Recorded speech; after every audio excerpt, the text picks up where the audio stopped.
Selamat datang di channel Simar Imam. Sembari mendengarkan tinggalkan like dan komentarnya bosku. Jangan lupa pasang headset kalian. Siapkan kopi dan camilan. Lupakan pahitnya kehidupan. Mari kita dengarkan sambil rebahan. Bab 91. Oh. Huang Suji pura-pura terkejut, apakah kamu ingin bersaing dengan aku? Semua orang, termasuk anggota klub panjat tebing dan kerumunan, semua heran ketika Hao Ren mengeluarkan tantangan. Hao Ren tidak mengatakan hal lain. Dia hanya menatap Huang Suji. Lubo, siapkan dia. Huang Suji mengepalkan tangannya dan berkata, jika kamu ingin bermain, aku akan bermain denganmu. Lubo, asisten kapten dari klub panjat tebing, menaruh tali kekang pada Hao Ren. Meskipun Hao Ren menantang kapten mereka, Lubo berhati-hati dengan persiapan keselamatan karena itu adalah masalah hidup dan mati. Dengan ekspresi marah, Hao Ren membentangkan lengannya untuk memanfaatkan tanpa suara.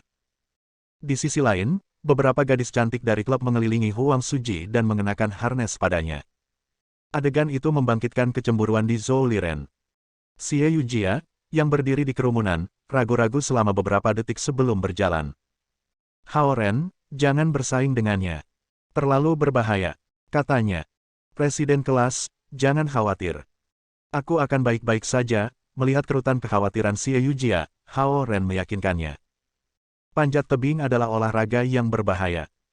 Karena kamu tidak pernah berlatih sebelumnya, kamu akan berada dalam bahaya jika kamu bertindak gegabah. Xie Yujia mencoba untuk mencegahnya sambil menggelengkan kepalanya. Dia prihatin bukan hanya karena Hao Ren adalah teman sekelasnya, tetapi juga. Xie Yujia, jangan ikut campur. Jika kondisi mentalnya terganggu, akan ada kemungkinan kecelakaan lebih tinggi. Jika itu terjadi, kamu mungkin perlu bertanggung jawab atas kecelakaan itu, kata Huang Suji kepada Xie Yujia saat ia memasang sabuk pengamannya. Kata-katanya terdengar dengan niat baik, tetapi itu membuat Xie Yujia lebih khawatir. Dia melirik Hao Ren dengan prihatin dan kembali memandang Yurong dan teman-temannya, berharap mereka akan bergabung dengan usahanya. Tetapi kenyataannya adalah, mereka tidak akan pernah mengeluarkan tantangan dan kemudian mundur ketakutan. Akan terlalu memalukan bagi seorang pria. Presiden kelas, lihat saja. Aku akan baik-baik saja. Hao Ren tersentuh oleh perhatian Xie Yujia untuknya, tetapi dia tidak akan berhenti. Dia masih terbakar amarah. Merasa pasrah, Xie Yujia balas menatap Xie Wanjun yang menjulang tinggi di atas kerumunan. Saat ini, kakaknya sedang menonton semuanya dengan ekspresi tanpa emosi dalam diam. Kompetisi akan segera dimulai. Demi alasan keamanan, semuanya, tolong tonton dari luar situs. Lubo berjalan dan membawa Xie Yujia keluar. 3 belayers memegang tali pengaman Huang Suji, dan Hao Ren mendapatkan perlakuan yang sama. Persaingan akan segera dimulai ketika Yurong tiba-tiba bergegas ke situs dan berkata, kami akan bertindak sebagai penambat. Kami tidak percaya kalian. Petik 2. Yurong cukup berpengaruh di antara para pria. Beberapa teman lain dari Hao Ren mengikuti dan bergegas masuk. Setelah menyaksikan kegagalan Zhao Jiayi beberapa saat yang lalu, mereka kehilangan kepercayaan pada anggota klub panjat tebing. Mereka lebih suka menyimpan tali di tangan mereka sendiri. Lubo tidak punya pilihan selain berjalan dan menunjukkan kepada mereka bagaimana mengontrol tali dan apa yang harus dilakukan ketika pendaki jatuh. Akhirnya, Yurong, Zhou Liren, dan Huang Jianfeng yang merupakan yang terkuat di antara mereka ditinggalkan di tempat untuk menjadi penambatan Hao Ren sementara sisanya diminta untuk menonton di luar. Kemudian, Lubo berjalan ke dinding panjat tebing dan mengangkat arlojinya. Siap, pergi, teriaknya. Hao Ren dan Huang Suji meletakkan tangan mereka di dinding panjat tebing pada saat yang sama dan mulai memanjat. Faktanya, dengan tingkat panjat tebing ini, perbedaan beberapa detik di awal bukanlah masalah besar. Titik kritisnya adalah siapa yang bisa mencapai puncak. Bahkan jika para pesaing semua bisa mencapai puncak, akan ada perbedaan menit antara tempat pertama dan kedua. Di dinding panjat tebing 15 meter, Hao Ren di sebelah kiri Huang Suji, dan mereka masing-masing memilih rute mereka sendiri. Huang Suji sangat cekatan dan naik 3 meter segera. Meskipun posisi penahanan berubah karena tingkat kesulitan yang berbeda, ia, sebagai kapten klub panjat tebing, cukup akrab dengan penahan ini dan tahu rute terbaik ke puncak. Dia mengenakan rompi jala oranye yang memperlihatkan otot-ototnya yang dipahat, dan para gadis yang menonton memekik melihat pemandangan itu. Sebaliknya, Hao Ren sedang mendaki dengan stabil dengan tangan dan kakinya diposisikan dengan erat pada pegangan.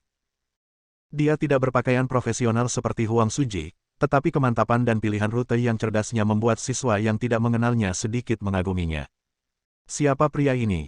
Dia cukup berani untuk menantang kapten klub panjat tebing. Petik 2. Dia adalah teman pria yang baru saja jatuh. Aku kira dia melakukan ini untuk temannya. Petik 2.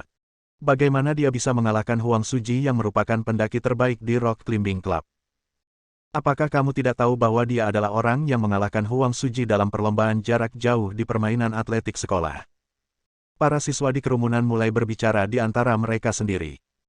Mendengar komentar di sekelilingnya, Xie Yujia sangat gugup ketika dia mengamati Hao Ren sehingga kukunya memotong telapak tangannya, dan hatinya berada di tenggorokannya. Sekarang, Huang Suji telah memanjat setengah jarak sementara Hao Ren hanya setengah meter di bawahnya. Huang Suji melambat. Setelah setiap langkah, ia akan berhenti untuk beristirahat selama beberapa detik sambil bersandar di dinding. Dalam perlombaan panjat tebing tingkat ini, seseorang membutuhkan kemantapan, teknik yang sangat baik, dan kebugaran mental yang kuat untuk mencapai puncak. Hao Ren terus mendaki dengan mantap. Dia akan menghitung rutenya sebelum melakukan beberapa langkah. Stamina orang ini sangat bagus, pikir Huang Suji sambil menatap Hao Ren yang hanya setengah meter lebih rendah darinya. Dari sudut pandang profesional, pilihan penahanan Hao Ren tidak bagus. Mereka menghabiskan banyak energi dan sulit untuk dijangkau. Meskipun begitu, Hao Ren masih erat mengikutinya.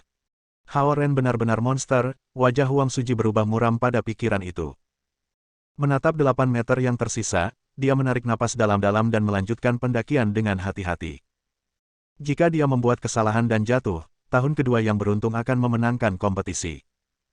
Dia baru saja meraih cengkeraman lain di atasnya ketika Hao Ren tiba-tiba memberi isyarat kepada para belayarnya bahwa dia akan turun. Dia akhirnya kehabisan kekuatannya, Huang Suji senang ketika melihat itu. Dia diam-diam mengejek, "Yah, kamu hanya rata-rata. Meskipun kamu cukup beruntung untuk menang melawan aku dalam perlombaan jarak jauh, tidak ada cara kamu bisa mengalahkan aku dalam panjat tebing." Petik 2. Melihat gerakan tangan Hao Ren, Yurong dan dua penambatan lainnya segera mengendurkan tali dan menurunkan Hao Ren. "Aku belum selesai. Kamu terus memanjat, kembali ke tanah." Hao Ren mengangkat kepalanya dan berteriak ketika dia melihat jembatan Huang Suji juga ingin melonggarkan talinya. Huang Suji membeku kaget dan berpikir, apa yang orang ini lakukan? Hao Ren menggumamkan beberapa kata dan mengambil gelang perak dari pergelangan tangannya. Dia membungkuk dan meletakkannya di tanah. Membawa 50 kg di lengannya saat panjat tebing bukanlah tugas yang mudah. Selain itu, karena suasana hatinya yang buruk, beban di lengannya sepertinya telah bertambah 50 kg. Saat dia mengayunkan tangannya untuk menghilangkan ketegangan, Hao Ren berjalan ke dinding sekali lagi. Bab 92. Melihat Hao Ren turun dan bersiap untuk naik lagi, Xie Yujia tidak tahan lagi. Dia berjalan keluar dari kerumunan lagi dan berkata, "Hao Ren, jangan." Petik 2. Presiden kelas, aku akan baik-baik saja. Gelang terus menabrakku, dan aku hanya harus melepasnya. Hao Ren tersenyum padanya. Kemudian, ia melepas jaketnya dan meletakkannya di tangan Xie Yujia sebelum berbalik menghadap dinding. Dia naik setengah meter secara instan. Xie Yujia khawatir, tapi dia tahu dia tidak bisa menghentikan Hao Ren. Dengan cemas, dia mendesak Yurong dan dua penambatan lainnya, "Kamu harus memegangi tali itu erat-erat. Kamu tidak bisa membiarkannya jatuh." Petik 2. Menjulang di antara kerumunan, Xie Wanjun memperhatikan ekspresi cemas adiknya. Dia kemudian menundukkan kepalanya dan mengubur dirinya dalam pikiran yang mendalam. Dalam sekejap mata, Hao Ren 2 meter. Dia mengambil rute yang sama tetapi memiliki kecepatan lebih cepat. Semua orang menghubungkan kecepatannya yang lebih cepat dengan pengalamannya yang menyelamatkannya saat berpikir. Tidak ada yang tahu bahwa dia telah mendaki sambil membawa 100 kg di lengannya. Huang Suji melihat ke bawah dan melihat Hao Ren memanjat lagi. Dia terkejut sekaligus menghina. "Idiot. Apakah kamu pikir kekuatan kamu tidak ada habisnya? Kamu akan berterima kasih jika kamu dapat menutupi setengah dari ketinggian yang kamu lakukan terakhir kali," pikirnya. Dia menoleh untuk melihat gadis-gadis yang menatapnya dengan kagum, dan dia meletakkan lebih banyak kekuatan dalam genggamannya dan berpikir, "Baiklah, aku akan menunjukkan kepada kamu kekuatan kapten klub panjat tebing." Sementara semua yang terjadi di kepala Huang Suji, Hao Ren memanjat dengan mantap, berusaha untuk tidak membuat kesalahan. 10 menit kemudian, dia kembali ke tempat yang sama di mana dia terakhir kali. Sementara itu, Huang Suji baru saja memanjat 3 meter lagi. Semakin tinggi dia naik, semakin sulit. Pegangan berada pada posisi yang jarang dan karenanya sulit untuk dijangkau dan digenggam. Ketika Hao Ren setengah jalan pertama kali, dia merasakan peningkatan kesulitan yang tiba-tiba, dan itulah sebabnya dia memutuskan untuk kembali turun untuk melepas gunung Tai Bracelet. 3 meter yang tertutup Huang Suji sulit, tetapi bagian terberat adalah 3 meter terakhir di dekat puncak. Hao Ren menarik napas dalam-dalam, menatap dinding batu yang tidak rata dan menonjol dan pegangan warna-warni yang ditempatkan secara acak, dan mengulurkan tangannya. Setelah dia meraih satu pegangan, dia mencoba untuk bangkit. Melihat Hao Ren mendapatkan dia, Huang Suji sedikit panik. Dia ngeri dengan kekuatan besar Hao Ren. Jika dia tahu bahwa Hao Ren sebelumnya memanjat dengan 100 kg tambahan, dia akan jatuh dengan takjub. Hao Ren lebih berhati-hati sekarang. 6 meter terakhir tidak hanya membutuhkan kekuatan tetapi juga teknik. Semua orang di tanah menyaksikan kompetisi dengan hati mereka di tenggorokan mereka. Bahkan Xiao Wanjun yang tanpa emosi memusatkan perhatiannya pada perlombaan yang terjadi di dinding panjat tebing 15 meter. Hao Ren mendapatkan Huang Suji. Pendengarannya yang tajam mengangkat terengah-engah Huang Suji meskipun orang ini menunjukkan kepada semua orang senyum percaya dirinya seolah-olah mencapai puncak hanyalah sepotong kue. Hao Ren menatap kedua pegangan di atas kepalanya, tidak yakin bagaimana menuju ke mereka. Jika dia melepaskan salah satu tangannya sekarang, dia akan kehilangan keseimbangan dan jatuh ke belakang. Lagi pula, ujung atas dinding batu telah dirancang untuk memiliki kemiringan negatif. Terserah. Hao Ren mengertakkan giginya, tidak lagi peduli tentang bagaimana Huang Suji berencana untuk memanjat bagian dinding ini. Dia melepaskan satu tangan dan segera meraih pegangan lainnya di atasnya. Benar saja, gravitasi menariknya ke bawah. Seluruh tubuhnya jatuh ke belakang, dan kakinya tidak bisa lagi menyentuh dinding batu. Dia tiba-tiba di udara. Oh! Semua siswa di tanah berseru ketakutan. Bahkan dengan tali pengaman, posisi genting lebih dari 10 meter di udara menakutkan untuk dilihat. Yurong dan dua penambatan lainnya tersentak dan mengencangkan cengkeraman mereka pada tali dengan seluruh kekuatan mereka. Yang mencengangkan mereka, dengan hanya satu tangannya ditahan, Hao Ren menggantung di udara. Dia tidak jatuh dan tidak kehabisan kekuatan. Mata Xiao Wanjun bersinar di adegan ini. Dia selesai. Ya, tidak mungkin dia bisa naik. Dia tidak bisa menahannya lagi. Dia akan jatuh segera. Petik 2. Dengan semua beratnya di jari-jarinya, dia hanya bisa bertahan beberapa detik. Sementara orang-orang berbicara di antara mereka sendiri, Hao Ren tiba-tiba menekuk lengannya dan mulai menarik dirinya. Para siswa yang menonton terengah-engah. Ketika dia menarik dirinya hingga batas dengan satu tangan, Hao Ren tiba-tiba meraih pegangan yang lebih tinggi dengan tangan lainnya. Wow, ada gelombang lain terengah-engah. Dengan kedua kaki di udara, dia naik dengan satu-satunya kekuatan tubuh bagian atasnya, satu pegangan demi satu. Tidak ada yang bersuara karena mereka semua tertegun. Kekuatan mengerikan apa yang dia miliki. Dia menarik dirinya hanya dengan jari-jarinya dan satu lengan. Pikir mereka dalam hati. Setelah menutupi bagian dinding yang memiliki kemiringan negatif, Hao Ren sekarang sama tingginya dengan Huang Suji. Hao Ren mengenakan rompi putih murah, dan otot-ototnya yang terbuka tidak kecoklatan atau tampak kuat. Tetapi di mata Yurong dan murid-murid lainnya di tanah, dia tampak sama gagalnya seperti dewa yang turun ke dunia fana. Di tengah kerumunan, Xie Yujia juga terengah-engah dengan jaket Hao Ren di tangannya. Huang Suji benar-benar panik sekarang. Melihat bahwa Hao Ren telah menyusulnya, dia menatap pegangan di atasnya dan menarik napas dalam-dalam sebelum meraihnya. Tidak peduli seberapa keras dia mencoba, dia tidak bisa mengubah fakta bahwa Hao Ren turun dan menyusulnya. Di mata orang, Hao Ren sudah menjadi pemenang. Bahkan jika dia bisa mencapai puncak sebelum Hao Ren, itu hanya berarti bahwa dia lebih terampil. Hao Ren adalah orang yang memiliki kekuatan lebih besar. Gadis-gadis yang telah menatap Huang Suji bermata semua berbicara tentang Hao Ren yang sebelumnya tidak diketahui. Persaingan yang stabil dan tegang antara kedua saingan berlanjut. Huang Suji tercengang. Tetapi sebagai pemanjat tebing profesional, ia menjaga emosinya terkendali dan gerakannya stabil. Dalam kompetisi panjat tebing, tidak ada yang menjadi pemenang hingga saat terakhir. Bahkan jika seorang pendaki berada beberapa senti dari atas, dia akan segera gagal jika cengkeramannya longgar dan kesalahan telah terjadi. Saat ini, keduanya begitu dekat sehingga mereka dapat mendengar detak jantung yang keras satu sama lain. Tetesan keringat mengalir turun dari lengan dan wajah mereka dan jatuh ke tanah lebih dari 10 meter di bawah mereka, hancur berkeping-keping. Jika aku menang, kamu harus menjelaskan kepada mahasiswa baru bagaimana klub panjat tebing membebani anggotanya, kata Hao Ren dingin sambil melirik Huang Suji. Simpan napas kamu sampai kamu bisa mengalahkan aku. Huang Suji memelototi Hao Ren dan menjawab saat ia meraih pegangan yang lebih tinggi sambil menyebarkan anggota tubuhnya ke batas mereka. Hanya pemanjat tebing yang sangat terampil yang bisa melakukan gerakan berbentuk laba-laba ini. Di tanah, Yurong dan yang lainnya secara bertahap tenang dari kegembiraan mereka sebelumnya. Meter terakhir hingga puncak adalah bagian yang paling menantang. Berdiri jauh di bawah, mereka memiliki pandangan yang jelas tentang beberapa pegangan terakhir yang lebih dari setengah meter dari satu sama lain. Tanpa melompat, para pendaki tidak dapat menjangkau mereka. Namun, melompat adalah langkah yang sangat berisiko di mana pendaki bisa jatuh dari tembok pada kesalahan terkecil. Huang Suji tahu kesulitan dalam meter terakhir dengan baik. Itu adalah garis tipis antara kesuksesan dan kegagalan. Dia menelan ludah, ragu tentang lompatan itu. Di satu sisi, Hao Ren sudah menjadi semacam pemenang di mata orang-orang ketika ia menyusul Huang Suji setelah turun, dan Huang Suji harus mencapai puncak untuk memenangkan kembali kehormatannya. Di sisi lain, Huang Suji tidak sepenuhnya yakin apakah dia bisa menaklukkan meter terakhir.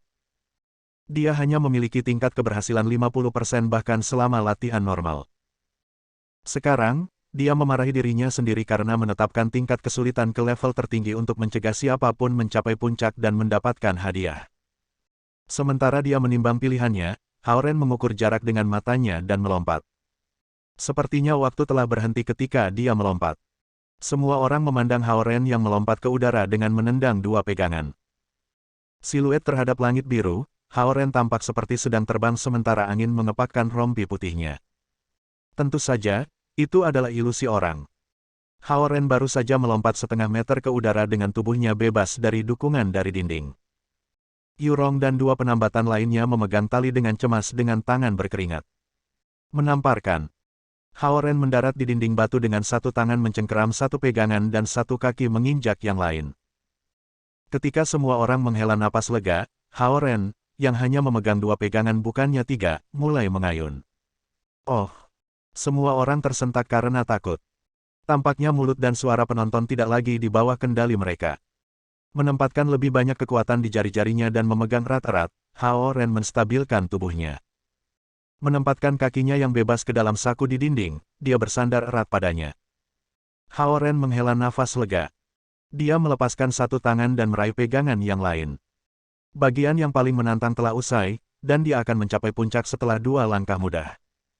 Mata merah, Huang Suji kehilangan ketenangannya. Mengambil dua napas dalam-dalam, dia juga melompat untuk memegang di atasnya. Menamparkan. Tangannya meraih pegangan. Ya. Para anggota klub panjat tebing, yang telah menahan selama 10 menit terakhir, bersorak. Sementara mereka bersorak, lengan Huang Suji tidak bisa menopang berat badannya, dan tangannya tergelincir. Dia jatuh dari posisi dekat puncak yang lebih dari 10 meter di udara. Tiga belayar segera mengencangkan cengkeraman mereka pada tali dan mengendalikan jatuhnya Huang Suji. Sementara itu, Hao Ren mengambil dua langkah terakhir dan mencapai puncak dengan sukses. Wow! Sorak-sorai meledak dari kerumunan di tanah. Melihat sekeliling pada siswa yang bersorak kegirangan, Zhao Jiayi punya perasaan bahwa legenda Hao Ren akan segera menyebar ke seluruh sekolah. Hao Ren melambaikan tangannya dan turun perlahan dengan bantuan dari tali. Huang Suji sudah mencapai tanah, dan wajahnya ungu karena marah. Sudah jelas siapa pemenangnya dan siapa yang kalah. Xie Wanjun, yang tidak memiliki emosi selama seluruh kompetisi, tiba-tiba menyeringai. Tidak heran orang ini bisa mengalahkan setengah dari tim bola basket, pikirnya. Bab 93.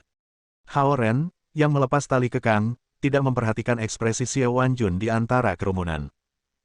Dia perlahan berjalan ke Huang Suji dan mengarahkan jarinya ke speakerphone putih di samping meja. Kami baru saja sepakat, dia mulai berbicara. Kapan kita sepakat tentang sesuatu? Huang Suji menatap Hao Ren dengan tatapan yang sangat dingin sehingga bisa menembus tubuh manusia. Hao Ren mempermalukannya dua kali di depan begitu banyak orang. Oleh karena itu, Huang Suji, yang sangat menghargai reputasinya, akan rela mati jika dia bisa memotong Hao Ren menjadi 18 buah sekarang. Xie Yujia melihat bahwa Hao Ren sedang berjalan ke Huang Suji dan berpikir mereka akan bertarung. Karena itu, dia buru-buru berlari ke Hao Ren dengan jaketnya masih di tangannya. Xie Wanjun baru saja akan pergi, dan dia berhenti ketika dia menyadari perubahan dalam situasi. Keselamatan Hao Ren bukan apa-apa baginya, tetapi dia tidak bisa meninggalkan saudara perempuannya.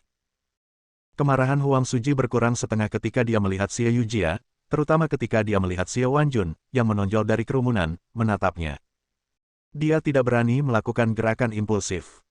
Setidaknya dia tidak berani berteriak pada Xie Yujia.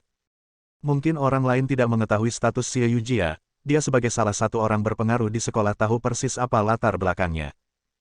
Tidak ada seorang pun di sekolah yang berani menangkap kakaknya, dengan cara Xie Wanjun. Bahkan Lin Li, yang menganggap dirinya sebagai gadis paling populer di sekolah dan tidak peduli dengan keberadaan gadis lain, akan menjaga jarak dari Xie Yujia. Itu karena dia mengetahui dari Huang Suji bahwa kakak laki-laki Xie Yujia adalah Xie Wanjun, kapten tim bola basket sekolah. Ada apa? Xie Yujia bertanya pada Huang Suji ketika dia melihat ekspresi Hao Ren yang sedikit kesal. Dia dan Huang Suji saling kenal karena mereka berdua adalah bagian dari OSIS. Teman sekelasmu tidak puas dengan hadiah yang dimenangkannya. Dia juga berusaha mengganggu manajemen klub aku. Huang Suji berusaha keras untuk menekan amarahnya dan berkata dengan nada kesal. Aku tidak peduli tentang hadiahnya. Namun, kamu perlu mengklarifikasi biaya klub kamu kepada mahasiswa baru, kata Hao Ren ringan padanya. Kerumunan mengitari ketiganya saat mereka melihat konflik antara Hao Ren dan Huang Suji setelah pertandingan. Biaya apa? 200 yuan untuk mendaftar. Huang Suji berkeras ketika dia melihat lebih banyak orang semakin dekat.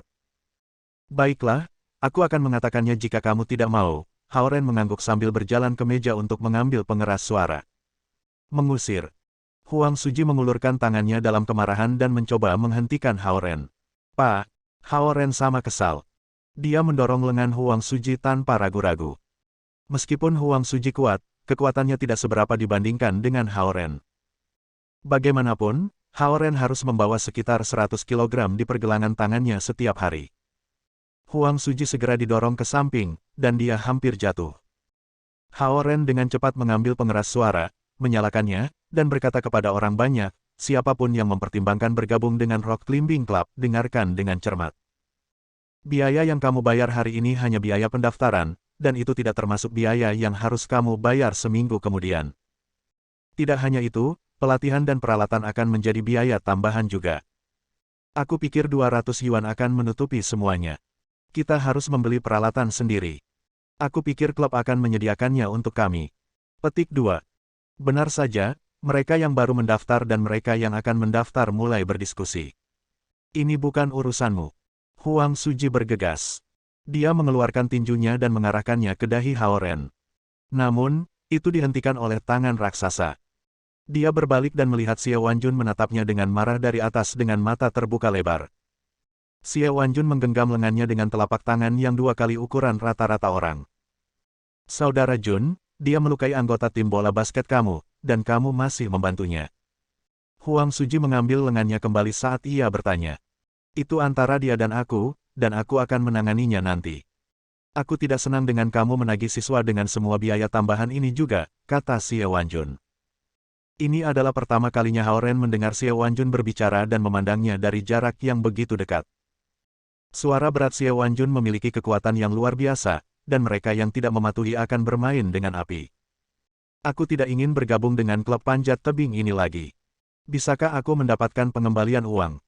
Seorang mahasiswa baru bertanya dengan takut-takut kepada Hao Ren. Tanyakan padanya. Hao Ren menunjuk Lubo, yang adalah asisten kapten klub. Lubo tidak bisa melakukan apapun selain mengangguk pada saat ini. Kemudian, beberapa siswa yang baru saja mendaftar untuk klub mendapatkan pengembalian uang mereka satu persatu.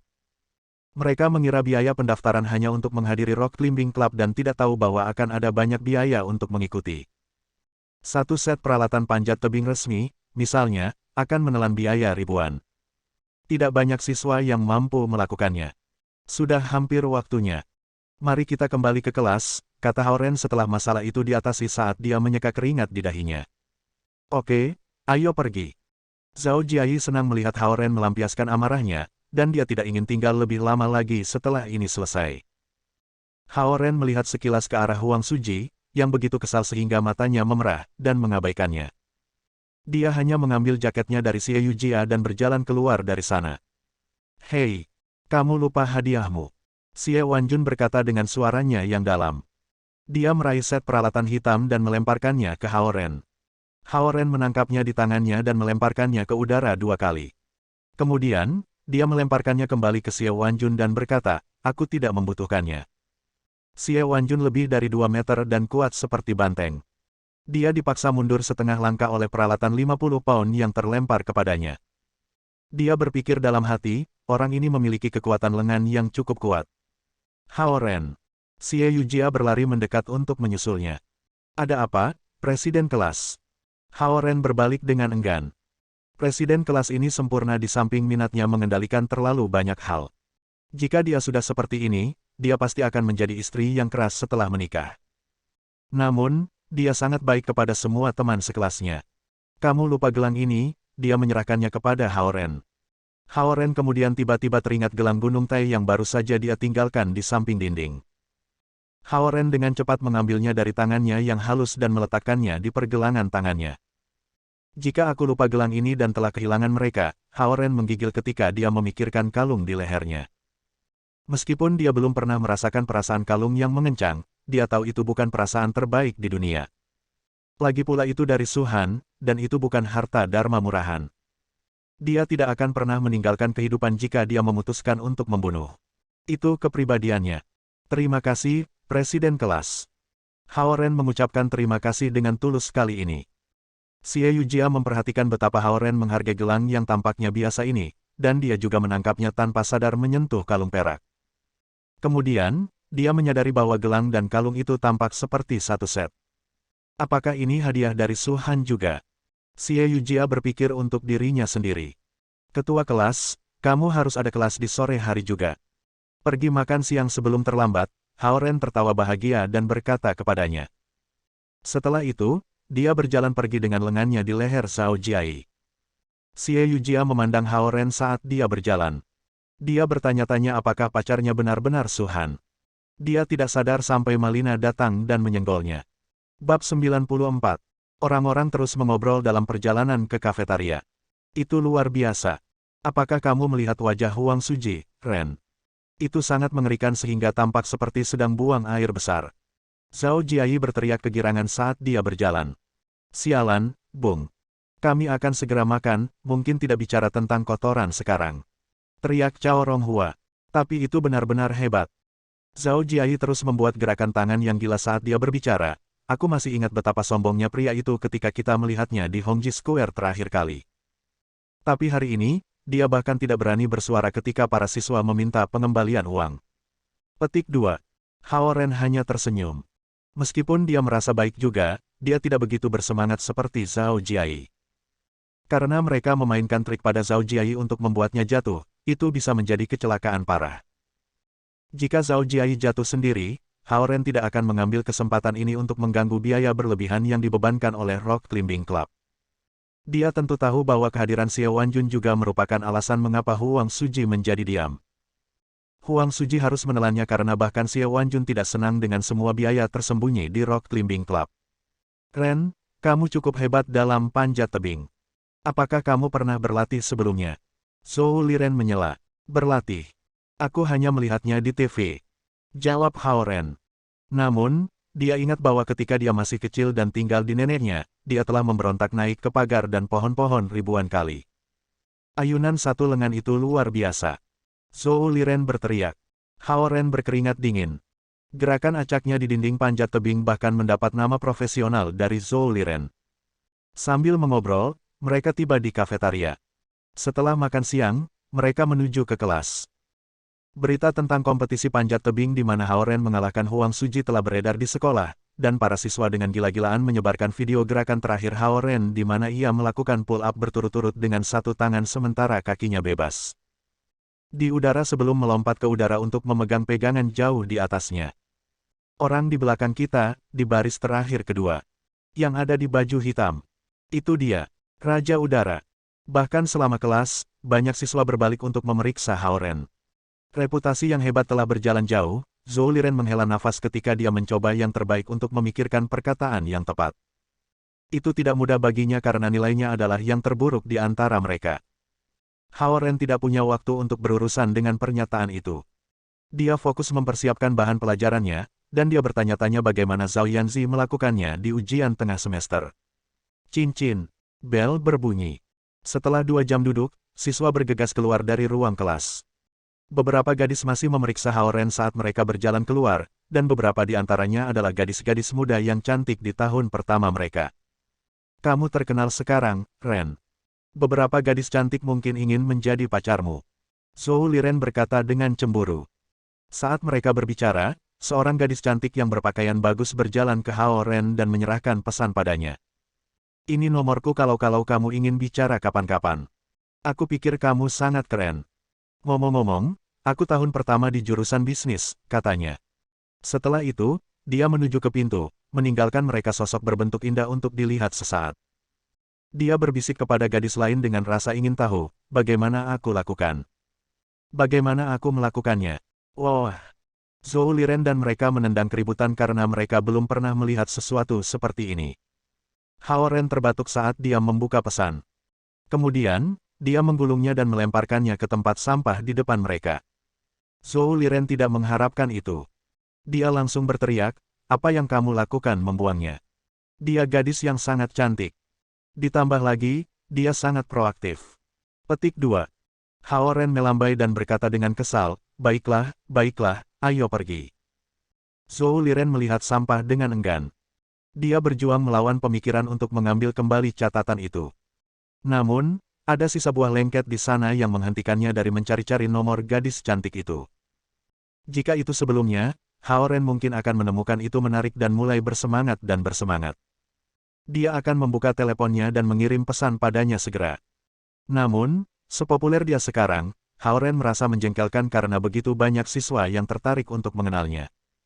Dia bukan Huang Suji yang mencari perhatian. Apakah kamu benar-benar punya pacar sekarang? Zhou Liren menyusulnya dan bertanya. Kamu semakin menjengkelkan. Aku hanya akan memberikan semua catatan kepada kamu untuk berurusan di masa depan, oke? Hao Ren menatapnya, terdiam. Itu bagus. Zhou Liren terus mengangguk, aku akan menjadi agen kamu, dan siapapun yang ingin berkencan, kamu harus mengencaniku terlebih dahulu. Petik 2. Tak tahu malu. Hao Ren, Zhao Jiayi, dan Cao Ronghua memukul wajahnya pada saat yang sama. Tapi aku pikir kamu dan Xie Yujia akan cocok. Plus, kamu berasal dari kelas yang sama dan sudah saling kenal dengan cukup baik. Kami dapat mengatakan bahwa dia sangat peduli dengan kamu, kata Zhao Jiayi kepada Hao Ren. Bagaimana kamu bisa menebak pikiran presiden kelas kita? Kata Hao Ren. Bahkan, Xie Yujia juga khawatir ketika Zhao Jiayi sedang mendaki. Wah, jadi Ren kita suka presiden kelas. Teriak Cao Ronghua. Hao Ren menggelengkan kepalanya. Dia tidak ingin berdebat dengan mereka. Orang-orang ini tidak berguna, namun mereka cukup pandai menghancurkan barang-barang. Jika mereka tidak mengaku cinta Hao Ren untuk Xie Yujia beberapa saat yang lalu, hubungan di antara mereka tidak akan begitu aneh belakangan ini. Belakangan ini, hubungan mereka semakin membaik. Hao Ren tidak ingin Zhao Jiayi dan teman-teman mengacaukannya lagi. Hao Ren memiliki rasa hormat yang lebih daripada kesukaan Xie Yujia. Dia adalah seorang gadis yang menawan, dan nilai-nilainya yang sangat baik dan kemampuan luar biasa membuatnya menonjol. Dengan semua sifat-sifat hebat ini, ia juga menunjukkan sisi manis dari kepribadiannya seperti bernyanyi. Semua ini membuatnya ditakdirkan untuk menjadi dewi di mata semua pria. Zhao Jiayi mengubah topik ketika dia menyadari Hao Ren tidak ingin membicarakannya lagi. Ini masih awal. Ayo bermain basket, teriaknya. Meskipun ia gagal panjat tebing, obsesinya terhadap olahraga terbangun. Hao Ren tidak memberitahu Zhao Jiayi bahwa ia mungkin berhasil panjat tebing jika anggota klub panjat tebing tidak mengacaukan peralatan. Dia tahu itu hanya akan membuat Zhao Jiayi lebih tertekan. Ayo, Ren. Zhao Jiayi menyeret lengannya. Aku tidak bisa bermain basket. Hao Ren menggelengkan kepalanya. Kamu hanya perlu tahu cara mengoper, menggiring bola, dan menembak bola. Zhao Jiayi mengetuk keras bahu Hao Ren dengan tinjunya, tidak puas. Baiklah, ayo pergi. Hao Ren akhirnya setuju untuk pergi bersama mereka. Dia merasa tidak enak karena tidak bergaul dengan mereka belakangan ini karena kultivasi dan bimbingan belajar. Kemampuan eksekusi Zhao Jiayi benar-benar layak disebut. Di satu sisi, ia segera memanggil Yurong dan beberapa orang lainnya dan menyuruh mereka membawa bola basket dari asrama. Di sisi lain, dia dengan cepat memesan lapangan basket dengan Hao Ren dan dua lainnya. Orang-orang berkumpul di pengadilan pada saat bersamaan. Sekolah membuat peraturan untuk tim bola basket setelah kejadian terakhir kali. Dengan demikian, orang jarang bisa melihat mereka berlatih di pengadilan di luar. Selain itu, karena mereka akan bermain melawan Universitas Jinghua minggu depan, mereka harus berlatih lebih intensif karena kehilangan beberapa pemain awal mereka. Meja pendaftaran klub panjat tebing telah menghilang dari luar stadion.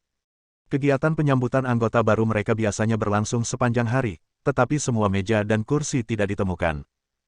Hao Ren bisa membayangkan betapa marahnya Huang Suji setelah dia kembali ke klub. Dia pasti mengamuk pada anggotanya di klub. Bagaimanapun, ini bukan pertama kalinya melawan Huang Suji, jadi Hao Ren tidak khawatir tentang bagaimana Huang Suji akan membalas dendam padanya. Sebaliknya, dia fokus bermain basket dengan para pemain. Mereka bermain 4 lawan 4 di setengah lapangan, asrama Zhao Jiayi melawan asrama Yurong. Bola basket tidak benar-benar setelan kuat Hao Ren. Pada dasarnya, dia akan mengoper bola kapanpun dia mendapatkannya, dan dia akan menembaknya di keranjang ketika dia tidak bisa mengopernya karena dia tidak tahu cara menggiring bola dengan benar. Dia akan mencetak gol jika dia beruntung. Jika tidak, rebound akan diamankan oleh Zhou Liren dengan keunggulan tinggi badannya atau Zhao Jiayi dengan kemampuan lompatannya yang luar biasa. Jangan hanya lulus saja, Ren. Menggiring bola dan bergerak di sekitar. Zhao Jiayi berteriak setelah mengamankan 6 rebound. Dia kehabisan nafas. Aku tidak ingin ketahuan bepergian. Sial. Jawab Hao Ren sambil memantulkan bola seperti anak sekolah dasar. Zhao Jiayi memutar matanya tanpa bisa berkata apa-apa, tapi dia harus mengakui bahwa Hao Ren memiliki posisi yang bagus ketika dia tidak memiliki bola. Zhao Jiayi selalu memiliki kesempatan untuk melemparkan bola ke arah Hao Ren agar dia menembak. Namun, akurasi tembakan Hao Ren tidak sebagus itu. Mereka kebanyakan adalah bola udara, dan dia mendapat papan atau keranjang beberapa kali. Zhou Liren harus mengatasi bola dan rebound menggunakan keunggulan tinggi badannya. Meskipun Cao Ronghua tidak buruk dalam membidik, tubuh kurusnya tidak memberinya terlalu banyak energi untuk berlari di sekitar pengadilan seperti Hao Ren. Dia harus tinggal diam dan menunggu Hao Ren untuk mengoper bola padanya. Segera, tim Yurong belajar tentang keterampilan membidik yang lemah dari Hao Ren. Mereka lebih fokus pada membela Zhao Jiayi dan yang lainnya dan meninggalkan Hao Ren sendirian. Butuh banyak energi untuk Zhao Jiayi dan Zhou Liren untuk mengambil rebound, dan segera mereka kehabisan napas. Sah asteriske. Sah asteriske. Sah asteriske. Zhao Jiayi berteriak. Dia kesal ketika dia menyadari bahwa mereka telah ketinggalan, mengetahui bahwa rata-rata keterampilan timnya lebih tinggi daripada Yurong. Hao Ren memegang bola dan melihat bahwa tim lain sepenuhnya memblokir 3 rekan satu timnya. Dia mengambil tembakan lagi melihat bahwa dia tidak memiliki kesempatan untuk mengoper bola, dan tentu saja, itu adalah bola udara lain. Sudah kubilang aku tidak bisa bermain basket, dan aku hanya akan menyeret kalian, gumam Hao Ren ketika dia melihat ekspresi marah Zhao Jiayi. Pada saat itu, beberapa awan gelap datang di atasnya, menghalangi sinar matahari yang cerah. Hao Ren menatap langit langsung. Namun, bukannya awan, dia melihat Xiao Wanjun berdiri di belakangnya. Setinggi bukit. Zhao Jiayi dan yang lainnya menyadari perubahan dalam situasi, dan mereka buru-buru membuang bola basket dan berkumpul di sekitar Hao Ren. Mereka masih ingat terakhir kali ketika Hao Ren mengalahkan beberapa pemain di tim basket. Rasanya seperti kemarin ketika para pemain itu berteriak kesakitan. Saat ini, kapten tim bola basket berdiri di lapangan dengan ekspresi tegas. Dia seharusnya tidak berada di sini. Apa artinya ini? Bab 95. Xiao Wanjun mengangkat tangannya, dan Zhao Jiayi dan orang-orang dengan cepat berlari ke Hao Ren karena mereka pikir Xiao Wanjun akan memukul Hao Ren. Namun, Xiao Wanjun hanya menunjuk ke Hao Ren dan berkata dengan nada tenang namun bertekad, "Kamu bergabung dengan tim basket." Komentar ini membuat semua orang tercengang termasuk Hao Ren. Apa-apaan? Kenapa dia harus bergabung hanya karena kamu memintanya? Yurong berteriak dengan orang-orang sebelum Hao Ren bahkan bisa menjawab.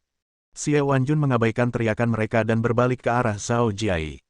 Dia menunjuk ke arahnya dan berkata dengan tenang, "Kamu juga bergabung dengan tim." Ah!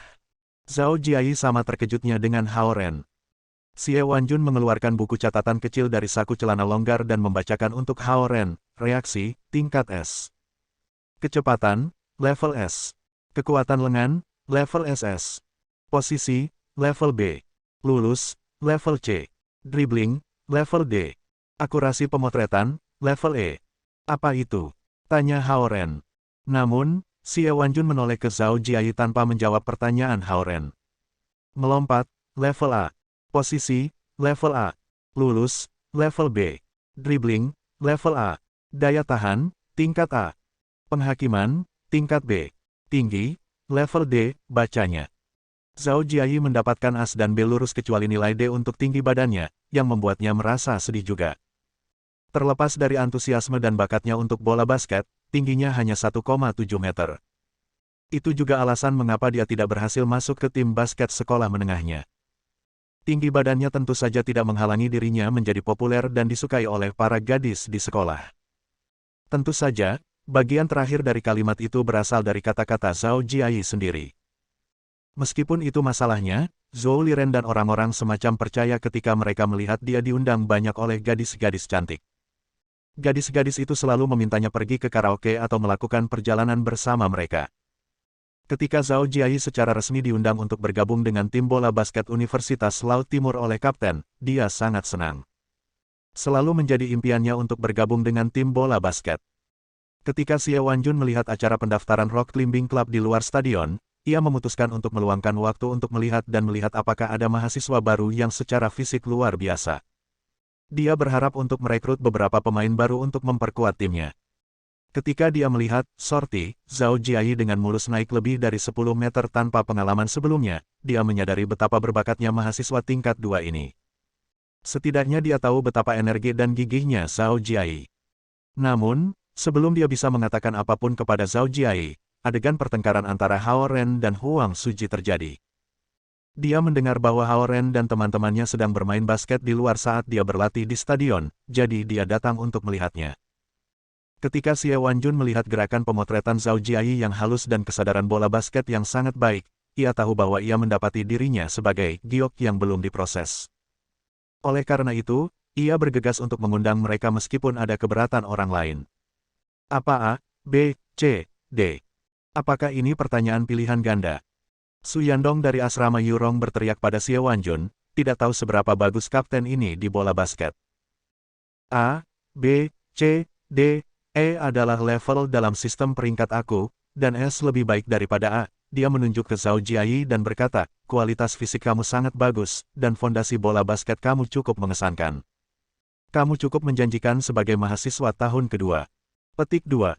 Kemudian, dia menunjuk ke Hao Ren dan berkata, yayasanmu sangat buruk, tapi kualitas fisikmu tidak bagus. Ucapan itu mengenai Hao Ren cukup keras. Tidak luar biasa, tapi luar biasa luar biasa. Xie Wanjun melanjutkan. Hao Ren yang melihat ke bawah segera mengangkat kepalanya. Aku kehilangan beberapa pemain di pertandingan minggu depan, jadi kamu harus menjadi pilihan terakhir. Xie Wanjun melanjutkan dengan tenang seolah pendapat orang lain sama sekali tidak penting baginya. Hao Ren memikirkannya selama beberapa detik. Setelah dia memastikan bahwa Xie Wanjun tidak ada di sana untuk bertengkar dengan mereka, dia berkata, tidak ada masalah jika kamu ingin Zhao Jiayi di tim kamu, tetapi aku tidak tahu cara bermain sama sekali. Kamu tidak punya pilihan. Salah satu hal yang dijanjikan oleh wakil kepala sekolah ketika aku memecat anggota tim aku adalah bahwa aku dapat memilih siapa saja untuk pertandingan minggu depan, kata Xie Wanjun kepada Hao Ren dengan suaranya yang tenang. Hao Ren menggelengkan kepalanya dan menjawab, meski begitu. Xie Wanjun mengangkat tangannya dan menyela Hao Ren. Seorang pria harus bertanggung jawab atas tindakannya. Aku tidak menganggap kamu bertanggung jawab karena melukai anggota tim aku. Selain itu, sayalah yang mendesak sekolah untuk memecat para pengacau itu, katanya. Dia meminta mereka untuk dipecat.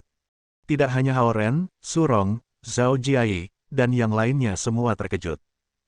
Kamu dapat memeriksa dengan wakil kepala sekolah, Lu Qing, jika kamu tidak percaya kata-kata aku, kata Xie Wanjun sebelum menutup mulutnya. Hao Ren tiba-tiba ingat bahwa ketika dia pergi menemui Lu Qing di gedung administrasi, Xie Wanjun juga ada di sana. Sekarang, dia menyadari bahwa Xie Wanjun tampak marah saat itu karena anggota timnya menyebabkan banyak masalah. Kapten ini tidak marah padanya. Xie Wanjun tidak terburu-buru untuk keputusan Hao Ren saat dia menyadari bahwa Hao Ren berakar dalam pikirannya. Dia menoleh ke Zhao Jiayi dan bertanya dengan serius, apakah kamu bersedia bergabung dengan tim bola basket? Oke. Zhao Jiayi langsung setuju. Xie Wanjun bertanya lagi karena dia tidak mendengar jawaban yang dia cari, apakah kamu mau atau tidak mau? Aku bersedia bergabung dengan tim. Zhao Jiayi memberikan jawaban yang pasti. Orang-orang memandang Zhao Jiayi dengan terkejut karena mereka tidak mengharapkannya untuk bergabung dengan tim musuh begitu cepat.